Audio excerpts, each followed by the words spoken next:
का जो इलेक्शन है काफ़ी ज़्यादा इम्पोर्टेंट हो जाता है। बड़ी खबर आपको बता दें तो जमहूरियत का जश्न जारी है। आपको बता दें यूपी में दूसरे मरहले के तहत इंतखाबात शुरू हो चुके हैं, वोटिंग जारी है, लोग अपने हक़ राय दही का इस्तेमाल करने पहुंच रहे हैं पोलिंग बूथ की तरफ। वही उत्तराखंड और गोवा में भी इंतखाबात जारी है। उत्तराखंड में 70 जबकि गोवा की 40 सीटों पर इंतखाबात शुरू हो चुके हैं।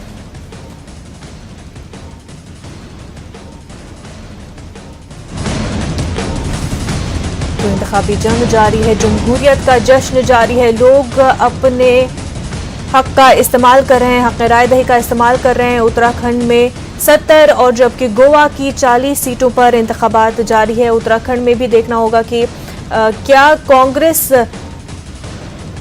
मजबूती से वापस आ पाती है। जिस तरह से पहले उनकी सरकार को तोड़ दिया गया था, एक मजबूत सरकार वो नहीं बना पाए थे और इस वजह से उनकी सरकार को तोड़ना आसान हो चुका था।